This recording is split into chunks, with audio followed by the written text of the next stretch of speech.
सूर्य प्रकाश की उपस्थिति में जो गर्मी ऊब पौधों के पत्तियों को मिलती है, उसकी मदद से पत्तों को ये अंगभूत कुशलता प्रकृति ने वृक्षों को प्रदान की है। तभी भूचर, खेचर, पशु पक्षी की मांसल प्राणमय ग्रंथियां इस ग्लूकोज बंध को ही तोड़कर अपना शरीर चलाने के लिए ऊर्जा उत्पन्न कर सकती है, जिस ऊर्जा पर उनके शरीर से सारे अवयव चलते हैं। पौधों की कुछ प्रजातियां रात में भी तीव्र चांद के शुभ्र चांदनी में अपने पत्तियों के माध्यम से हवा से नाइट्रोजन जैसे अन्य अणु का अवशोषण करके विशिष्ट संयुग से रासायनिक औषधि पदार्थ उत्पन्न करते हैं। यानी कि चंद्रमा का प्रकाश को अध्यात्म शास्त्र में अमृत औषधि माना गया है। क्या पौधे सांस लेते हैं? पौधों की श्वसन प्रक्रिया कैसी होती है? सांस के आवन जावन के लिए वृक्षों के अंगों के अंदर कोई भी प्राकृतिक व्यवस्था नहीं है।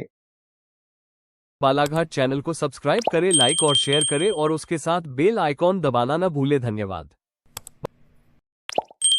श्री गणेशाय नमः। गुरुर्ब्रह्मा गुरुर्विष्णुः गुरुर्देवो महेश्वराः गुरुः साक्षात् परब्रह्म तस्मै श्री गुरवे नमः।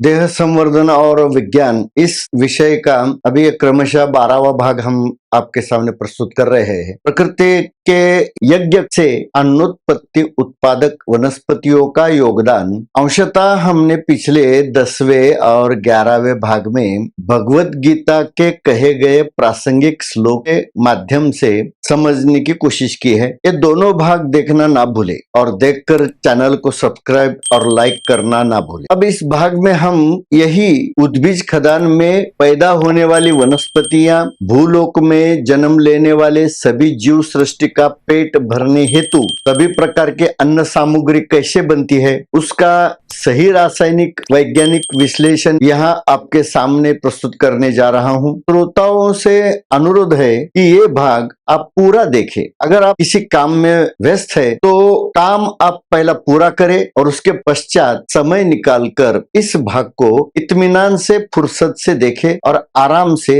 समग्र ज्ञान समझ ले, क्योंकि इस भाग में हम जीव सृष्टि के लिए जीवन काल की मर्यादा में अत्यावश्यक खाद्योत्पादक रासायनिक क्रिया कैसे घटित होती है, इसका विज्ञान के आधार पर प्रमाणभूत सिद्धांत में आपके सामने सिद्ध करने की कोशिश कर रहा हूं। इस प्रक्रिया को विज्ञान की भाषा में प्रकाश संश्लेषण क्रिया कहते हैं। भूलोक पर मनोमय कोशबद्ध आत्मांश की जीव दशोत्पत्ति होने से पहले इस जीव के जीवन के लिए भोजन की जरूरत को प्रकृति ने महसूस किया है और इस प्रकृति में उद्भिज खदान में लाखों प्रकार की वनस्पतियां, वृक्ष जल वर्षाव के कारण पैदा हुई। उनके माध्यम से अन्य जीवों की जरूरत भोजन का उत्पादन प्रकृति अहोरात्र करती है। पौधों की इसी भोजन बनाने की कुशलता और उसके संबंध में होने वाली क्रिया, रासायनिक प्रक्रिया को भी हम यहाँ विशेषता समझते हैं। हालांकि आधुनिक विज्ञान इसी प्रक्रिया को प्रकाश संश्लेषण नाम से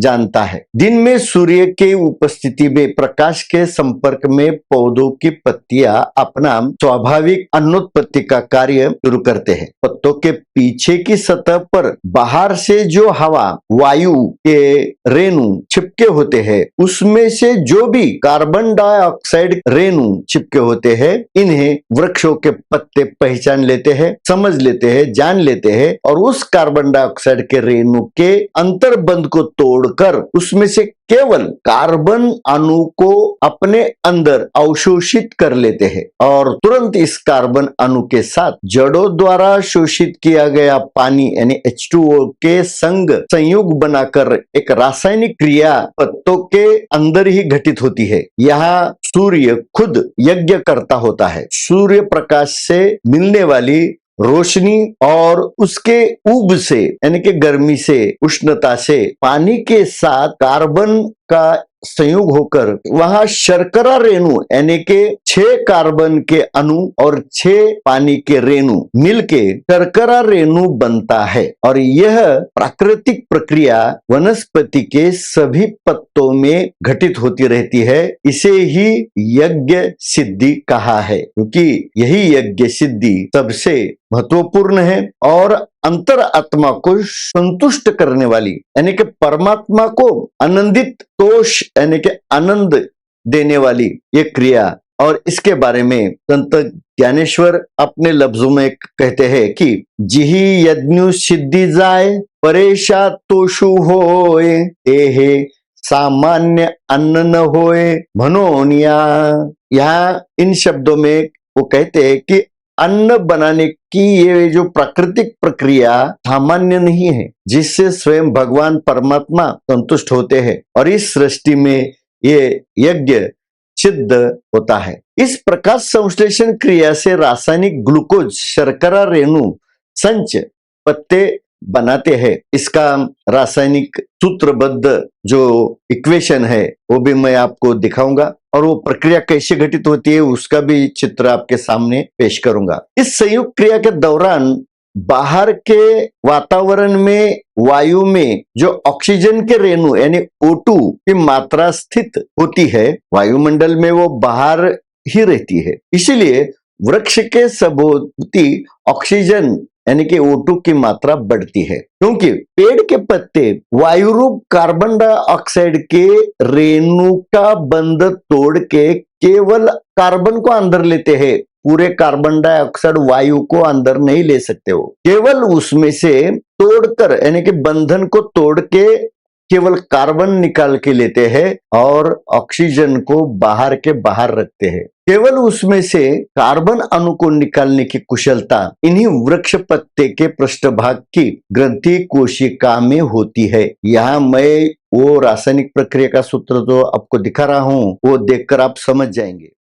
यहाँ हमारा विषय वृक्ष की पत्तियां इस प्रकाश संश्लेषण क्रिया से शर्करा चीनी शक्कर का उत्पाद करती है, जो रस पौधे अपने पत्तियों शाखा तनों फूलों और फलों में संग्रहित करते हैं। पत्तों के द्वारा कार्बन अणु के अवशोषण कुशलता से जो प्रकाश संश्लेषण क्रिया घटती है, जिससे ग्लूकोज शर्करा चीनी जिसका सूत्र वैज्ञानिक भाषा में C6H12O6 बताया जाता है, इसी को ही शर्करा कहते हैं। यही शर्करा अन्य प्राणी जगत के लिए भोजन का रसायन है। सूर्य प्रकाश की उपस्थिति में जो गर्मी ऊब पौधों के पत्तियों को मिलती है, उसकी मदद से पत्तों को ये अंगभूत कुशलता प्रकृति ने वृक्षों को प्रदान की है। तभी भूचर खेचर पशु पक्षी की मांसल प्राणमय ग्रंथियां इस ग्लूकोज बंध को ही तोड़कर अपना शरीर चलाने के लिए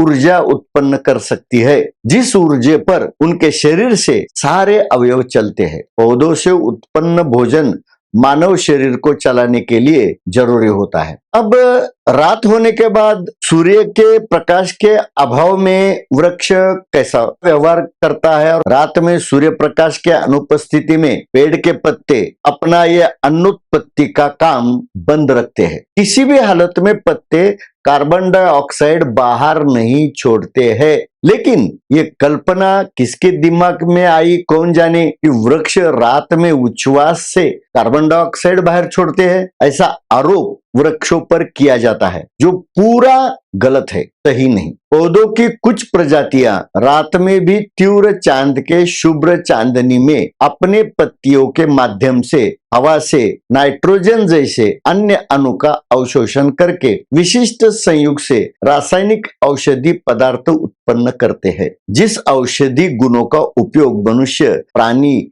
या अन्य प्राणी अपने शरीर के रोग निवारण के लिए उपयोग में ला सकता है। इसलिए चांद की ये चांदनी यानी कि चंद्रमा का प्रकाश को अध्यात्म शास्त्र में अमृत औषधि माना गया है। गीता में भी इसके बारे में आधा श्लोक 15वें अध्याय में आता है। पुष्णामि चौषधि सर्वाः सोमो भूत्वा रसात्मकः।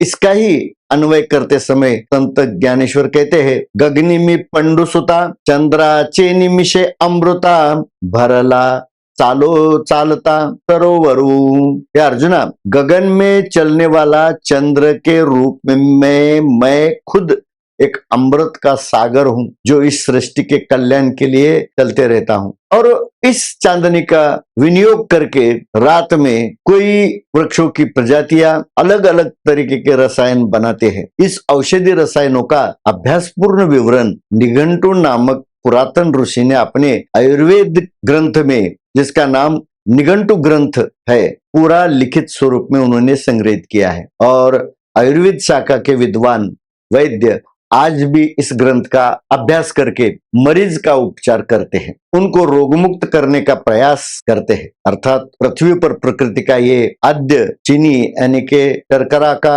जो खाद्यान्न बनाने का कारखाना है, इंडस्ट्री, पौधों के द्वारा स्थापित हुई है। प्रकृति ने वृक्षों के माध्यम से बारिश के जल का उपयोग करके और वायुमंडल के स्थित कार्बन डाइऑक्साइड में से कार्बन निकालकर ये शर्करा रूप अन्न का भोजन का उत्पादन सफलतापूर्वक सिद्ध किया। वनस्पति द्वारा बनाई गई शुगर, चीनी, शर्करा ही मनुष्य और सभी शाकाहारी प्राणियों के जीने की भोजन सुविधा है। इसी अन्न से मनुष्य पैदा हुआ है और उसके जीने का आधार भी यही अन्न होता है, ऐसा गीता प्रबोध में मनुष्य को कहा है। क्योंकि गीता का प्रबोध किसी अन्य मनुष्यतर प्राणियों के लिए उपयुक्त नहीं है, क्योंकि ये शब्द ज्ञान गीता के माध्यम से भगवान स्वयं मनुष्य को समझाने की कोशिश कर रहे हैं कि अन्य मनुष्यतर प्राणी मात्रा के लिए इन शब्दों का कोई उपयुक्तता नहीं है। गीता प्रबोधन केवल आदमी के उपयोग के लिए है, इसलिए भगवान के कहे बात को बिन शर्त मानना चाहिए। मनुष्य ने केवल शाकाहारी भोजन करके अपना जीवन बिताना चाहिए, क्योंकि प्राकृतिक दृष्टया मनुष्य पूरी तरह से शाकाहारी प्रकृति का बना हुआ है। इसके बारे में अपन आगे विस्तार से जान लेंगे। क्या पौधे सांस लेते हैं? पौधों की श्वसन प्रक्रिया कैसी होती है? अर्थात आधुनिक विज्ञान इस प्रकाश संश्लेषण क्रिया को पौधों का श्वसन मानते हैं। ये बात किसने किस आधार पर कही ये मालूम नहीं, लेकिन पौधों के सांस के आवन जावन के लिए वृक्षों के अंगों के अंदर कोई भी प्राकृतिक व्यवस्था नहीं है, इसलिए वो कभी भी श्वसन क्रिया नहीं करते। कोई भी वायु रूप रेणु शरीर के अंदर अवशोषित कभी भी नहीं करते, लेकिन उनके जीवन जीने के लिए बाहरी वातावरण अनुकूल होने की जरूरत होती है। जो वातावरण में वो पैदा होते हैं, वृक्ष वही वातावरण में लंबा समय तक जी सकते हैं। उससे विपरीत वातावरण होने के बाद वो अपना जीवन जी नहीं पाते, वो मर भी जाते हैं। अलग अलग प्रकार के वृक्ष वल्ली का जीवन काल भी भिन्न भिन्न काल का होता है। बहुविध वैज्ञानिक संशोधक के मत के अनुसार आधुनिक प्रचलित शिक्षण व्यवस्था में पाठशाला में पढ़ाए जाने वाले विज्ञान के वनस्पति शास्त्र में ऐसा कहा है कि पौधों की पत्तियां दिन में सांस लेते समय कार्बन डाइऑक्साइड अंदर अवशोषित करके वही पत्तियां सांस बाहर छोड़ते वक्त ऑक्सीजन O2 के रेणु बाहर फेंकती है, लेकिन वही पौधे जब रात में सांस अंदर लेते हैं तब ऑक्सीजन के रेणु अंदर लेते हैं और कार्बन डाइऑक्साइड बाहर छोड़ते हैं। अगर गहरे से सोचा जाए तो ये सर्वविदित विज्ञान का कथन जो हम प्राथमिक कक्षा में तब रटते हैं, मुखोद्गत करते हैं, परीक्षा में पूछे गए सवाल का जवाब भी देते हैं, उनसे मार्क भी मिलते हैं उनको, लेकिन अब जरा थोड़ा दिमाग से सोचो, क्या यह सच है? ऐसा सच हो सकता है? अपितु पौधे रात के समय में सांस से कार्बन डाइऑक्साइड बाहर छोड़ते हैं, यह विधान किसी भी वैज्ञानिक प्रयोग से सिद्ध नहीं हुआ है। इसलिए विज्ञान का यह कथन मिथ्या और तार्किक, पूर्णतया गलत, अप्रमाणित एवं निराधार है। पाठशाला में विज्ञान की पाठ्य पुस्तकों में गलत पढ़ाया जाता है कि मनुष्य को रात में पेड़ के नीचे सोना नहीं चाहिए, क्योंकि पौधे रात में कार्बन डाइऑक्साइड छोड़ते हैं और इसलिए मनुष्य दम घुटकर मर भी सकते हैं। कितना गलत और कितना झूठ ये कथन है विज्ञान का, इसके बारे में मैं क्या कहूं। पौधों द्वारा रात में होने वाली श्वसन क्रिया का यह गलत विधान छात्रों को पढ़ाया जाता है। यदि विज्ञान का कथन सत्य माना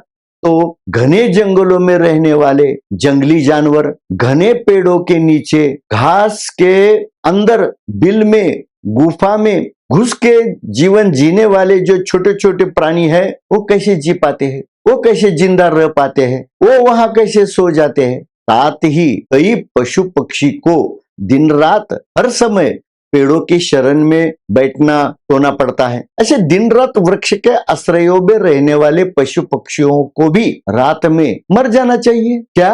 गैर मानव जानवरों को ऑक्सीजन की जरूरत नहीं होती है, ऐसा विज्ञान को कहना है क्या? लेकिन रात के समय कभी भी किसी पेड़ के नीचे कोई मृत जानवर या पंछी नहीं पाए जाते। अतः विज्ञान का यह विधान निरर्थक, तार्किक, पूरा झूठा है, क्योंकि इसमें कोई सच्चाई होने की कोई गुंजाइश ही नहीं है। रात में सूरज का प्रकाश न होने के कारण पौधे की पत्तियों में प्रकाश संश्लेषण क्रिया बंद रहती है। जैसे किचन हमारा बंद रहता है, सिगड़ी बंद रहती है, वैसे लेकिन पौधों द्वारा कभी भी कार्बन डाइऑक्साइड बाहर छोड़ने का कोई प्रयोजन ही नहीं होता है। इसलिए प्राथमिक कक्षा में पढ़ाए जाने वाले इस वैज्ञानिक झूठे बयान को पाठ्यक्रम से हटा देना चाहिए, क्योंकि यह विधान भ्रामक और झूठा है। इसमें तथ्य और सत्य बिल्कुल नहीं है।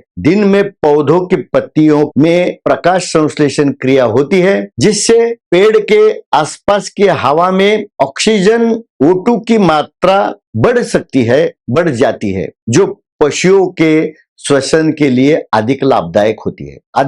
आध्यात्मिक ग्रंथ में किसी भी पुरातन विद्वानों ने विज्ञान के इस प्रसिद्ध विधान के समर्थन में कोई पूरक विधान मिलता नहीं है। अतः वैज्ञानिकों के प्रचलित विधान को सिद्ध करने वाला कोई वैज्ञानिक प्रयोग प्रमाण सिद्ध नहीं है, किंतु केवल तर्क से ये कथन वैज्ञानिकों ने प्रचारित किया है। इसलिए यह अप्रमाणित विधान वैज्ञानिक दृष्टि से भी पूर्णतया अनुमोदित नहीं है। पत्तियों द्वारा अवशोषित कार्बन अणु और जमीन में फैले जड़ों द्वारा अवशोषित पानी के रेणु का सूरज के प्रकाश में संयोग क्रिया करके पत्तियों में ग्लूकोज, शक्कर, चीनी के रेणु बनते हैं। ये शर्करा रेणु पानी में घुलनशील होते हैं, इसलिए ये रेणु पूरे पौधों में फैल जाते हैं। ये ज्यादा कार्बन कोयला पौधों के बूंदे में लकड़ी के रूप में जमा किया जाता है। इसलिए पेड़ का तना बूंदा कार्बन से अधिकाधिक हृष्टपुष्ट बड़ा कड़क होते जाता है। लेकिन एक बात जरूर ध्यान में रखें कि किसी भी हालत में वनस्पतियां कार्बन अणु बाहर छोड़ते नहीं। पत्तों ने अवशोषित किया हुआ कार्बन की मात्रा अगर ज्यादा भी होती है तो उस बचे कार्बन अणु का संग्रह पेड़ अपने बूंदा मजबूत करने के लिए इस्तेमाल करता है। इसी अतिरिक्त कार्बन से काष्ठ यानी लकड़ी बन जाती है। काष्ठ यानी लकड़ी। इन्हीं कार्बन के 8 यानी कि अष्ट अणु के विशिष्ट श्रृंखलात्मक गठबंधन से लकड़ी तैयार होती है। अतिरिक्त कार्बन ही काष्ठ का अधिक अष्ट का यानी कार्बन आणि अष्ट यानी कि 8 अणु का संगठन यानी लकड़ी। उसके साथ शुगर तो बीच में रहती है बहने वाली। ये काष्ठ बन के पेड़ का बूंदा बड़ा सख्त होते रहता है सालों साल। इसलिए पेड़ के पत्ते हवा में से जितना मिले इतना कार्बन खींचकर अंदर लेकर अपने बूंदों में जमा करते रहते हैं। इसलिए हवा का कार्बन संतुलन इन्हीं पेड़ों की वजह से होता है। अर्थात प्रकाश संश्लेषण क्रिया से पेड़ 2 प्रकार के काम सिद्ध करते हैं। पहला, हवा से कार्बन की मात्रा कम करते हैं और इसे अपने शरीर में लकड़ी के रूप में संग्रहित करते हैं। इसलिए हवा से कार्बन डाइऑक्साइड CO2 अणु को तोड़कर हवा में ऑक्सीजन की मात्रा बढ़ाने से हवा का प्रदूषण कम करने में पत्तों का बहुत बड़ा योगदान है। इसलिए वृक्ष हमारे लिए शुद्ध हवा का प्रबंध करते हैं। दूसरा, अवशोषित कार्बन ग्रहण करके अन्य जीवों के पोषण के लिए ग्लूकोज उत्पादन करते हैं। इसलिए तुकाराम महाराज ने भी अपने अभंग में कहा है कि हमारा और वृक्षों का बहुत ही घनिष्ठ संबंध है। वो कहते हैं, वृक्षवल्ली आम्हा सोयरी वनचरे, वृक्षवल्ली आम्हा सोयरी वनचरे, पक्षी ही सुस्वरे आळविती, वृक्षवल्ली आम्हा सोयरी वनचरे। इसी पेड़ पर पक्षी घोंसला बनाकर उनके साथ रहते हैं। पक्षी भी लगातार यही गीत गाते हैं। जानवरों के जीवित रहने का मुख्य सहारा पौधे ही है और वनस्पतियां ही हमारे जीवन जीने की सोई व्यवस्था करने वाले सच्चे हमारे नातलग रिश्तेदार होते हैं। हालांकि मनुष्य स्वार्थी और अज्ञानता पूर्वक इस महान पेड़ पौधों के उपकार को नजरअंदाज करके उन्हें काट कर जलाता है। परिणाम स्वरूप मनुष्य अपना ही नहीं बल्कि सारे जीव जंतु के विनाश का कारण बन रहा है। इसलिए बुद्धि प्रधान मानव ने पौधों की सुरक्षा के लिए सुरक्षा एवं पालन करना चाहिए, क्योंकि यदि पौधे लुप्त हो जाएंगे तो संपूर्ण पशु जाति विलुप्त हो सकती है। अतः ऐसे परोपकारी वृक्ष को प्रणाम करके पूजा करनी चाहिए, ऐसा संत एकनाथ महाराज ने अपने ग्रंथ में कहा है। वृक्षवल्ली तृणाघाली लोटांगन, सद्भावे पूजी गौखूर। गाय के पद चिन्ह को भी पूजा करनी चाहिए और वृक्षवल्ली को भी साष्टांग नमस्कार करना चाहिए। पौधों के द्वारा घटने वाली ये प्रक्रिया से हवा में ऑक्सीजन अणु की मात्रा बढ़ती है और वायुमंडल से कार्बन मात्रा घटती है। इस अद्भुत क्रिया से हवा में कार्बन का संतुलन बनाए रहता है। वातावरण में से कार्बन की मात्रा कम करने का अन्य कोई भी सरल प्राकृतिक उपाय नहीं है। हम वृक्ष को तोड़कर जो नैसर्गिक चक्र में बाधा उत्पन्न करते हैं और कारखानदारी से उत्सर्जित धुआं से कार्बन की मात्रा बढ़ाते रहते हैं, इससे अन्य वन्य प्राणी मात्रा का जीवन तो खतरे में आता ही है, लेकिन हमारे जीवन जीने की संभावना भी खतरे में आ जाती है। प्रकृति के विपरीत व्यवहार से आदमी केवल पेड़ों पर कुल्हाड़ी चलाता है ऐसा नहीं, वो अपने खुद के पैर पर कुल्हाड़ी मारकर अपना ही जीवन खतरे में डाल रहा है। एक तरफ आधुनिक कारखानों के कारण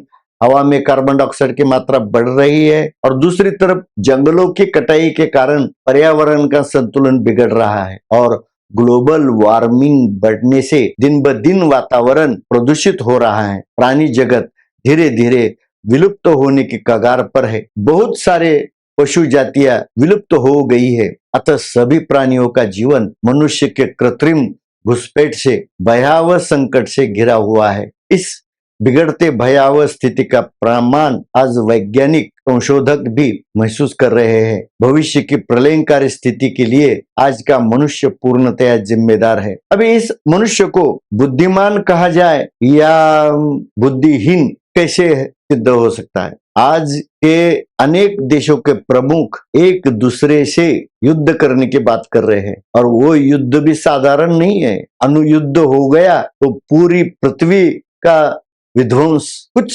मिनटों में हो सकता है और आदमी खुद का ही विनाश कर ले रहा है। इस पर ज्यादा बहस अनुचित है। भगवान ने आदमी के दिमाग में जो बुद्धि चेतना का स्तर सभी जीव सृष्टि की तुलना से सबसे ज्यादा रखा है, लेकिन आदमी अपना पूरा बौद्धिक इस्तेमाल नहीं करता और अज्ञानवश अप्राकृतिक बुरे पाप कर्म करते रहता है और इस सृष्टि के चक्र में कल्पांत काल तक नरक के यातना भोगते हुए 84 लाख जड़ जानवरों के देह वस्त्र पहनकर अनेक साल युगों युगों तक भोग भोगते रहता है। और क्रमशः आगे का जो भाग आपके सामने मैं प्रस्तुत करूंगा वो भी आप जरूर देखें। और यहाँ तक आपने ये वीडियो देखा इसके लिए धन्यवाद। यहीं पर मैं विश्राम करता हूँ। धन्यवाद।